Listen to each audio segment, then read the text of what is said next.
The Origins of Money by Carl Menger. Chapter 1 Introduction. There's a phenomenon which has from of old and a peculiar degree attracted the attention of social philosophers and practical economists. The fact of certain commodities becoming universally acceptable media of exchange. It is obvious even to the most ordinary intelligence that a commodity should be given up by its owner in exchange for another more useful to him, but that every economic unit in a nation should be ready to exchange his goods for little metal discs apparently useless as such, or for documents representing the latter, is a procedure so opposed to the ordinary course of things that we cannot well wonder if even a distinguished thinker like Savigny finds it downright mysterious. It must not be supposed that the form of coin or document employed as current money constitutes the enigma in this phenomenon.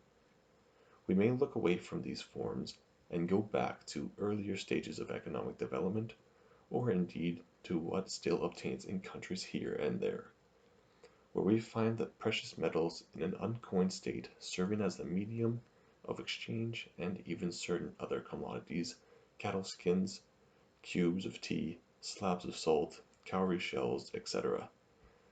We are confronted by this phenomenon. Still we have to explain why it is that the economic man is ready to accept a certain kind of commodity, even if he does not need it, or if his need of it is already supplied, in exchange for all the goods he has brought to the market, while it is none the less what he needs that he consults in the first instance with respect to the goods he intends to acquire in the course of his transactions. And hence there runs, from the first essays of reflective contemplation of a social phenomenon down to our own times, an uninterrupted chain of disquisitions upon the nature and specific qualities of money in the relation to all that constitutes traffic. Philosophers, jurists, and historians, as well as economists and even naturalists and mathematicians, have dealt with this notable problem, and there is no civilized people that has not furnished its quota to the abundant literature thereon. What is the nature of those little discs or documents, which in themselves seem to serve no useful purpose,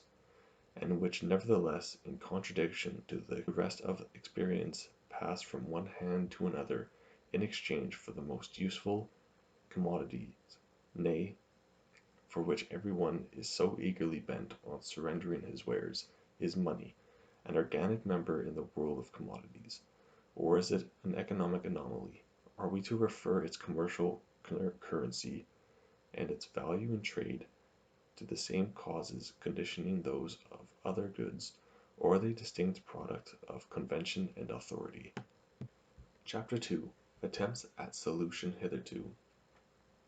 Thus far can hardly be claimed for the results of investigation into the problem above stated that they are commensurate either with the great development in historic research generally,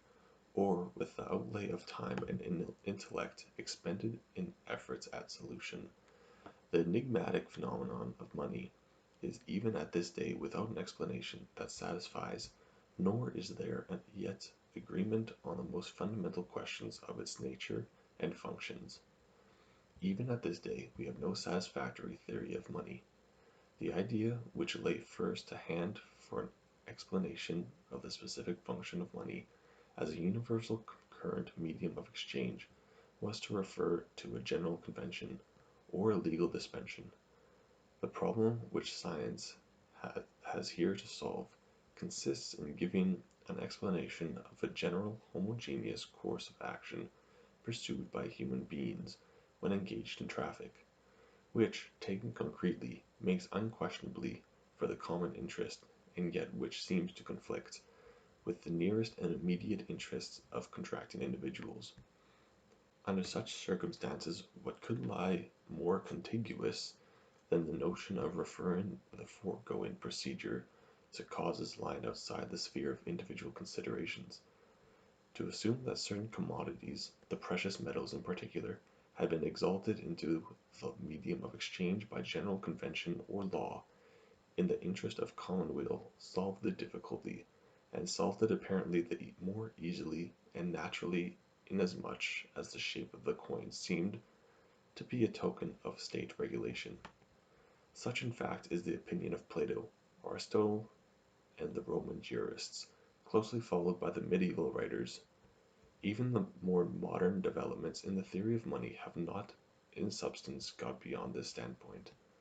Tested more closely, the assumption underlying this theory gave room to grave doubts. An event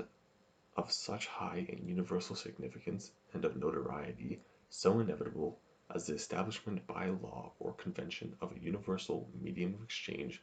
would certainly have been retained in the memory of man, the more certainly inasmuch as it would have had to be performed in a great number of places. Yet no historical monument gives us trustworthy tidings of any transactions either conferring distinct recognition on media of exchange already in use, or referring to their adoption by peoples of comparatively recent culture, much less testifying to an initiation of the earliest ages of economic civilization in the use of money. And in fact, the majority of theorists on this subject do not stop at the explanation of money as stated above. The peculiar adaptability of the precious metals for purpose of currency and coining was noticed by Aristotle, Xenophon, and Pliny, and to a far greater extent by John Law, Adam Smith, and his disciples, who all seek a further explanation of the choice made of them as a media of exchange, in their special qualifications. Nevertheless, it is clear that the choice of the precious metals by law and convention, even if made in consequence of the peculiar adaptability for monetary purposes, presupposes the pragmatic origin of money and selection of those metals, and that presupposition is unhistorical. Nor do even the theorists above mentioned honestly face the problem that is to be solved, to wit, the explaining how it has come to pass that certain commodities, the precious metals at certain stages of culture, should be promoted amongst the mass of other commodities and accepted as the general acknowledged media of exchange. It is a question concerning not only the origin, but also the nature of money and its position in relation to all other commodities. Chapter 3. The problem of the genesis of a medium of exchange. In primitive traffic, the economic man is awaking, but very gradually, to an understanding of the economic advantages to be gained by exploitation of existing opportunities of exchange. His aims are directed first and foremost, in accordance with the simplicity of all primitive culture, only at what lies first to hand, and only in that proportion does the value in use of the commodities he seeks to acquire come into account in his bargaining. Under such conditions, each man is intent to get by way of exchange just such goods as he directly needs, and to reject those of which he has no need at all, or with which he is already sufficiently provided. It is clear, then, that in those circumstances the number of bargains actually concluded must lie within very narrow limits. Consider how seldom it is the case that the commodity owed by somebody is less value in use than another commodity owned by somebody else, and for the latter just the opposite relation is the case. But how much more seldom does it happen that these two bodies meet? Think, indeed, of the particular difficulties obstructing the immediate barter of goods in those cases, where supply and demand do not quantitatively coincide, where, for an example, an indivisible commodity is to be exchanged for a variety of goods in the possession of a different person, or indeed for such commodities as are only in demand at different times and can be supplied only by different persons.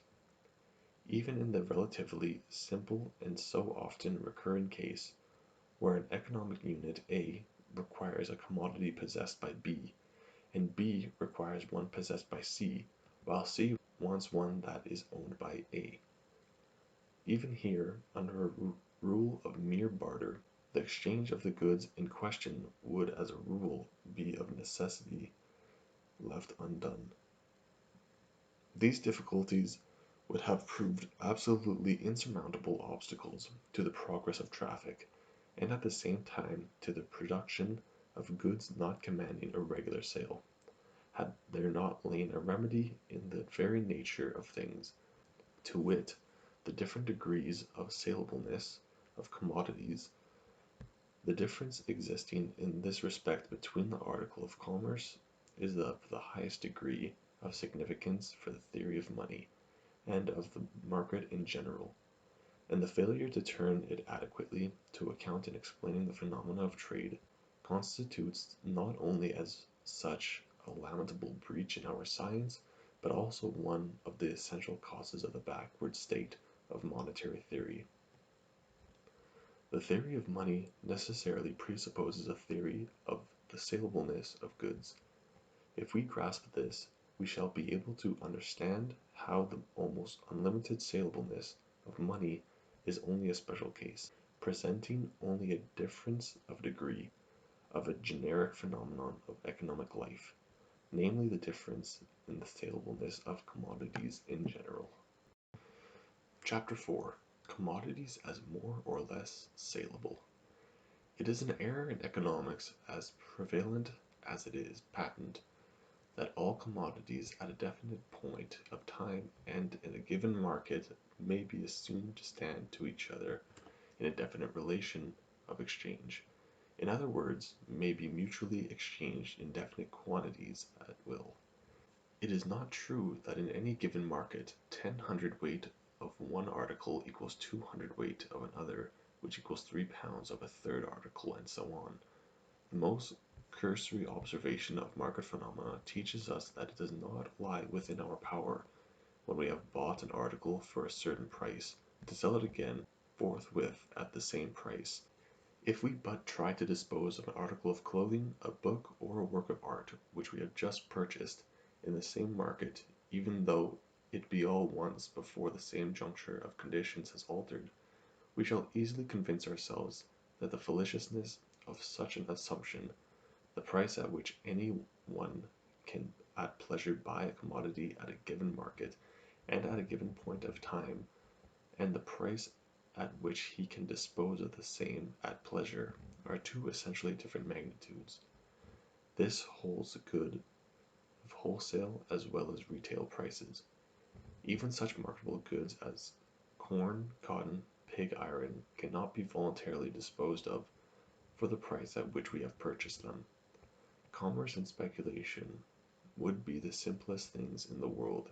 if the theory of the objective equivalent in goods were correct. If it were actually true that in a given market and at a given moment commodities could be mutually converted at will in definite quantitative relations, could, in short, at a certain price, be as easily disposed of as acquired. At any rate, there is no such thing as a general salableness of wares in this sense. The truth is that even in the best organized markets, while we may be able to purchase when and what we like at a definite price, we can only dispose of it again when and as we like at a loss. The loss experienced by anyone who is compelled to dispose of an article at a definite moment, as compared with the current purchasing prices, is a highly variable quantity, as a glance at trade and at markets of specific commodities will show.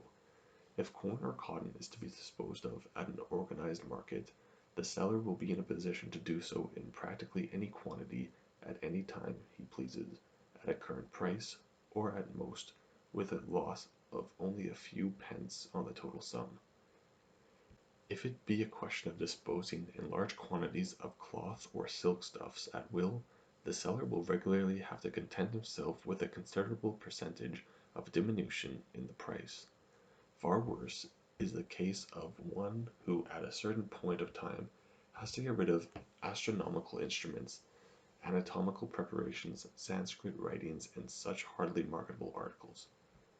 If we call any goods or wares more or less saleable according to the greater or less facility with which they can be disposed of at a market, at any convenient time at current purchasing prices, or with less or more diminution of the same, We can see by what has been said that an obvious difference exists in the connection between commodities. Nevertheless, and in spite of its great practical significance, it cannot be said that this phenomenon has been much taken into account in economic science. The reason of this is in part of the circumstance that investigation into the phenomenon of price has been directed almost exclusively to the quantities of the commodities exchanged, and not as well as the greater or less facility with which wares may be disposed of at normal prices. In part also the reason is the thoroughgoing abstract method by which the saleableness of goods has been treated without due regard to all the circumstances of the case. The man who goes to market with his wares intends as a rule to dispose of them by no means at any price whatever, but as such as corresponds to the general economic situation. If we are going to inquire into the degrees of saleableness in goods, so as to show its bearing upon practical life, we can only do so by consulting the greater or less facility with which they may be disposed of at prices corresponding to the general economic situation, that is, at economic prices. A commodity is more or less saleable according as we are able, with more or less prospect of success, to dispose of it at prices corresponding to the general economic situation at economic prices. The interval of time, moreover, within which the disposal of a commodity at the economic price may be reckoned on, is of great significance in an inquiry into its degree of salableness. It matters not whether the demand for a commodity be slight, or whether on the grounds its salableness be small. If its owner can only bide this time, he will finally and in the long run be able to dispose of it at economic prices. Since, however, this condition is often absent in the actual course of business,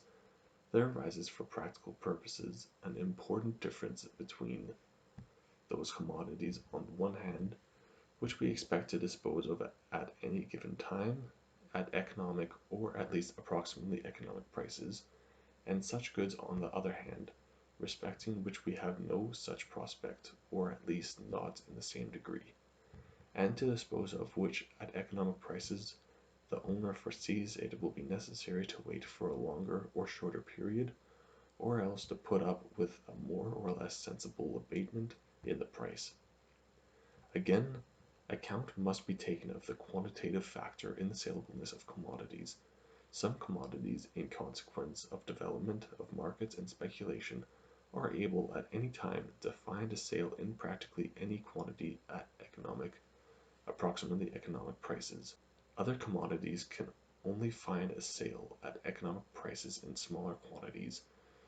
commensurate with the gradual growth of an effective demand, fetching a relatively reduced price in the case of a greater supply. Chapter 5. Concerning the causes of different degrees of salableness in commodities. The degree to which a commodity is found by experience to command a sale at a given market at any time at prices corresponding to the economic situation, which are economic prices, depends upon the following circumstances. 1. Upon the number of persons who are still in want of commodity in question, and upon the extent of intensity of that want which is unsupplied, or is constantly reoccurring. 2. Upon the purchasing power of those persons. 3. Upon the available quantity of the commodity in relation to the yet unsupplied total want of it. 4.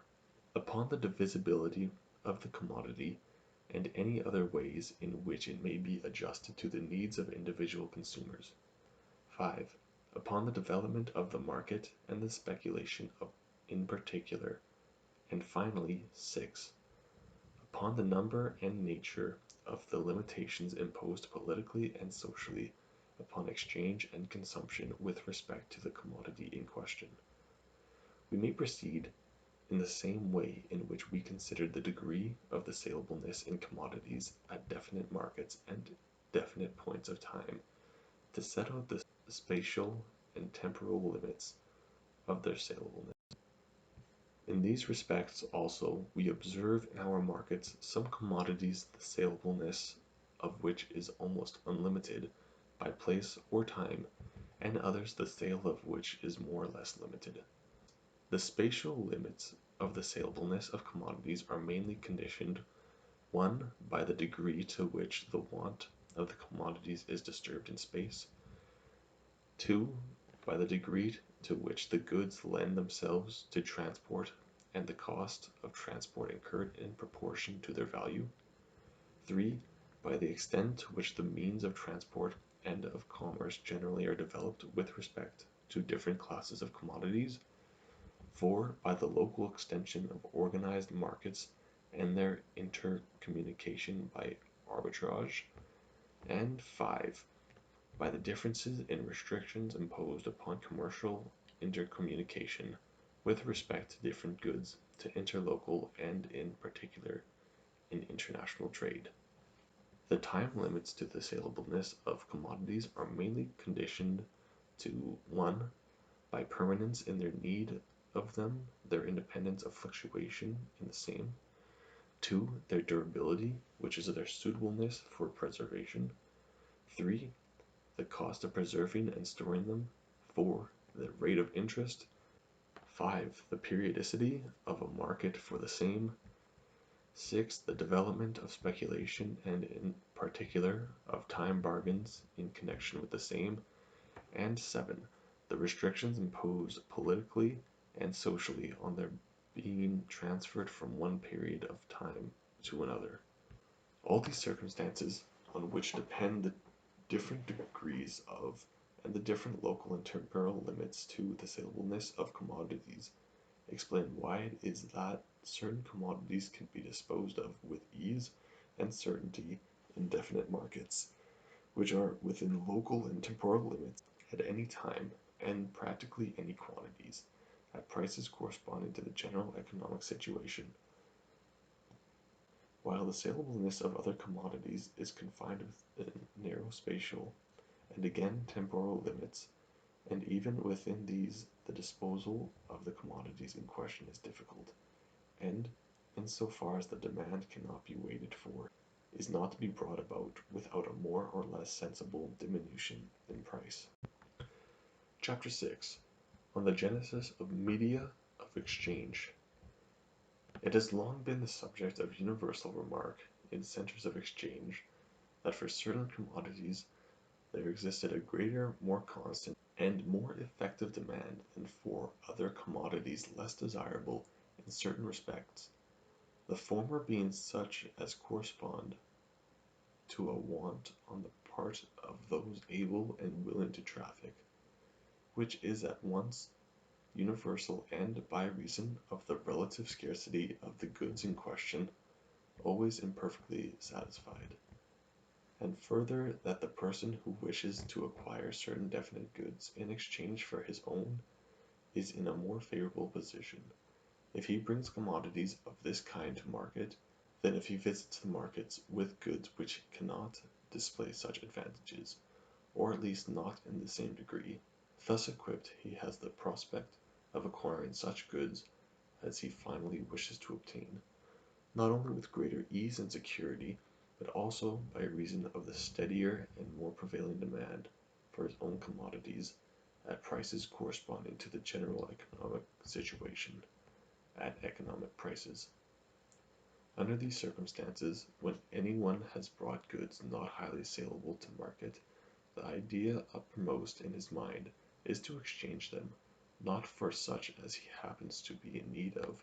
but, if these cannot be effected directly, for other goods also, which, while he did not want them himself, were nevertheless more saleable than his own. By so doing, he certainly does not attain at once the final object of his trafficking, to wit the acquisition of goods needful to himself, yet he draws nearer to that object. By the devious way of immediate exchange, he gains the prospect of accomplishing his purpose more surely and economically than if he had confined himself to direct exchange, Now, in point of fact, this seems everywhere to have been the case. Men have been led with increasing knowledge of their individual interest, each by his own economic interest, without convention, without legal compulsion, nay, even without any regard to the common interest, to exchange goods destined for exchange, their wares for other goods equally destined for exchange, but more saleable. With the extension of traffic in space, and with the expansion over ever longer intervals of time of provision for satisfying material needs, each individual will learn from his own economic interests to take good heed that he bartered his less saleable goods for those special commodities which displayed, beside the attraction of being highly saleable in the particular locality, a wide range of salableness both in time and place. These wares would be qualified by their costliness, easy transportability, and fitness for preservation, in connection with the circumstance in their corresponding to a steady and widely distributed demand, to ensure to the possessor a power, not only here and now, but as nearly as possible unlimited in space and time generally over all other market goods at economic prices. And so it has come to pass that as man became increasingly conversant with these economic advantages, mainly by an insight become traditional, and by the habit of economic action, those commodities which relatively both space and time are most saleable, have in every market become the wares, which it is not only in the interest of every one to accept in exchange for his own less saleable goods, but which also are those he actually does readily accept, and their superior salableness depends only upon the relatively inferior salableness of every other kind of commodity, by which alone they have been able to become generally acceptable media of exchange. It is obvious how highly significant a factor is habit in the genesis of such generally serviceable means of exchange. It lies in the economic interest of each trafficking individual to exchange less saleable for more saleable commodities, but the willing acceptance of medium of exchange presupposes already a knowledge of these interests on the part of those economic subjects who are expected to accept in exchange for their wares a commodity which, in and by itself, is perhaps entirely useless to them. It is certain that this knowledge will never arise in every part of a nation at the same time. It is only in the first instance a limited number of economic subjects who will recognize the advantage in such procedure, an advantage which in and by itself is independent of the general recognition of a commodity as a medium of exchange, inasmuch as such an exchange always and under all circumstances brings the economic unit of a good deal nearer to his goal, to the acquisition of useful things of which he really stands in need. But it is admitted that there is no better method of enlightening anyone about his economic interest than that he perceive the economic success of those who use the right means to secure their own. Hence it is also clear that nothing may have been so favorable to the genesis of a medium of exchange as the acceptance on the part of the most discerning and capable economic subjects, for their own economic gain, and over a considerable period of time, of eminently saleable goods in preference to all others. In this way practice and a habit have certainly contributed not a little to cause goods, which were most saleable at any time, to be accepted not only by many, but finally by all economic subjects in exchange for their less saleable goods. And not only so, but to be accepted from the first with the intention of exchanging them away again. Goods which had thus become generally acceptable media of exchange were called the Germans Geld, from gelten, i.e. a way to perform, while other nations derived their designation from money mainly from the substance used, the shape of the coin, or even certain kinds of coin. It is not possible for media of exchange, serving as they do the common weal, in the most emphatic sense of the word, to be instituted also by way of legislation like other social institutions. But this is neither the only nor the primary mode in which money has taken its origin. This is much more to be traced in the process depicted above. Notwithstanding the nature of the process would be but very incompletely explained if we were to call it organic, or denote money as something primordial or primeval growth, and so forth. Putting aside assumptions which are historically unsound, we can only come fully to understand the origin of money by learning to view the establishment of the social procedure, with which what we are dealing as the spontaneous outcome, the unpremeditated resultant of particular individual efforts of the members of a society who have little by little worked their way to a discrimination of the different degrees of salableness in commodities. Chapter 7. The process of differentiation between commodities which have become media of exchange and the rest.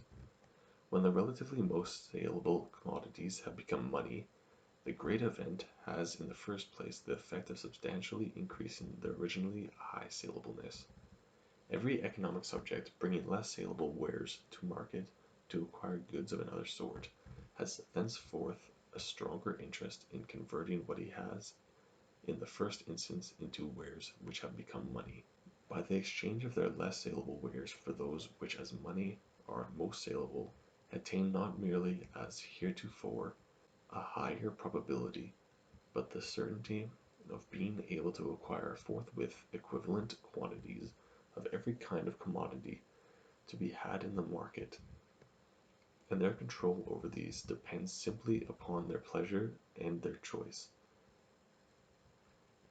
On the other hand, he who brings other wares than money to market finds himself at a disadvantage more or less. To gain the same command over what the market affords, he must first convert his exchangeable goods into money. The nature of his economic disability is shown by the fact of his being compelled to overcome a difficulty before he can attain his purpose, which difficulty does not exist for, i.e., has already been overcome by the man who owns a stock of money. This has all the greater significance for practical life, inasmuch as to overcome this difficulty does not lie unconditionally within reach of him who brings less saleable goods to market, but depends in part upon circumstances over which the individual bargainer has no control. The less saleable are his wares, the more certainly he will have either to suffer the penalty in the economic price, or to content himself with awaiting the moment when it will be possible for him to effect a conversion at economic prices. He who is desirous, in an era of monetary economy, to exchange goods of any kind whatever which are not money for the other goods supplied in the market cannot be certain of attaining this result at once or within any predetermined interval of time at economic prices, and the less saleable are the goods brought by an economic subject to market, the more unfavorably for his own purposes will his economic position compare with the position of those who bring money to market.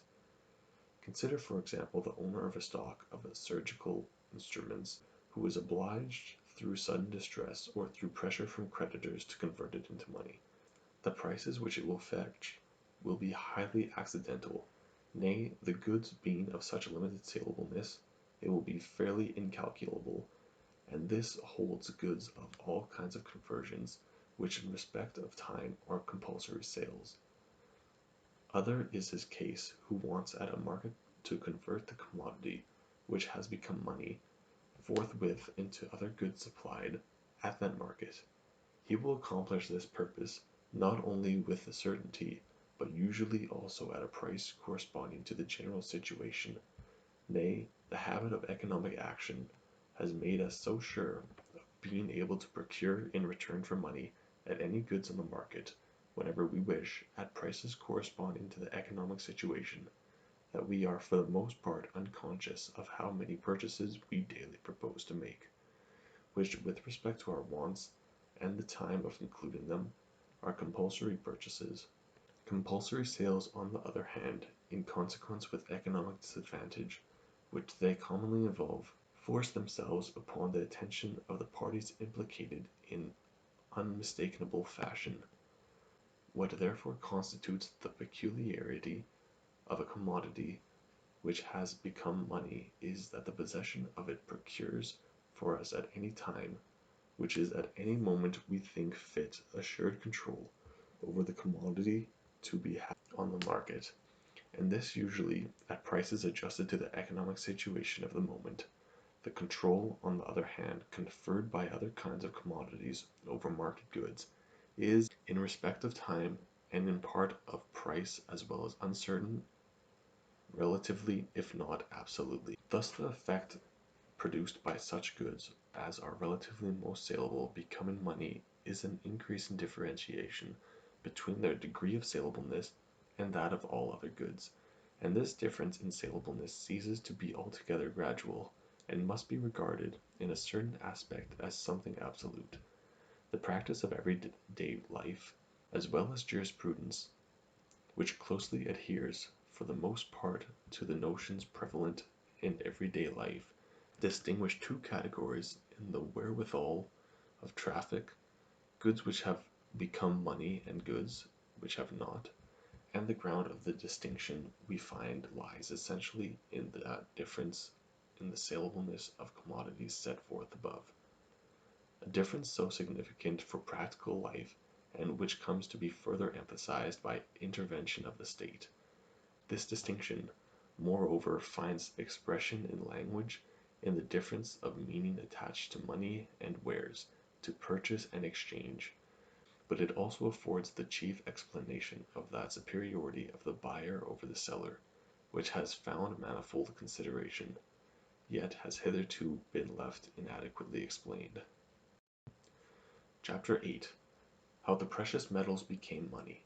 The commodities which under given local and time relations are most saleable have become money among the same nations at different times, and among different nations at the same time,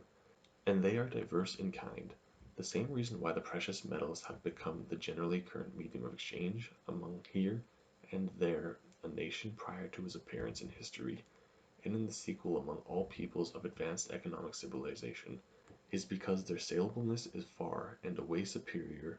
to that of all other commodities, and at the same time because they are found to be specially qualified for their concomitant and subsidiary functions of money. There is no center of population which has not in the very beginnings of civilization come keenly to desire and eagerly to covet the precious metals, in primitive times for their utility and peculiar beauty, as in themselves ornamental, subsequently as the choicest materials for plastics and architectural decoration, especially for ornaments and vessels of every kind. In spite of their natural scarcity, they are well distributed geographically, and in proportion to most other metals are easy to extract and elaborate. Further, the ratio of the available quantity of the precious metals to the total requirement is so small that the number of those whose need of them is unsupplied, or at least insufficiently supplied, together with the extent of this unsupplied need, is always relatively large, larger more or less than in the case of other important, though more abundant available commodities. Again, the class of persons who wish to acquire the precious metals is, by reason of the kind of wants which by these are satisfied, such as quite especially to include those members of the community who can most efficaciously barter, and thus the desire for the precious metals is as a rule more effective. Nevertheless, the limit of the effective desire for the precious metals extend also to those strata of population who can less effectively barter. By reason of the great divisibility of the precious metals, and the enjoyment procured by the expenditure of even very small quantities of them in individual economy. Besides this, there are wide limits in time and space of the salableness of the precious metals, a consequence on the one hand of the most unlimited distribution in space of the need for them, together with their low cost of transport as compared with their value, and on the other hand, their unlimited durability and the relatively slight cost of hoarding them. In no national economy which has advanced beyond the first stages of development are there any commodities, the salableness of which is so little restricted in such a number of respects, personally, quantitatively, spatially, and temporally, as the precious metals. It cannot be doubted that long before they had become the generally acknowledged media of exchange, they were, amongst very many peoples, meeting a positive and effective demand at all times and places, and practically in any quantity that found its way to market.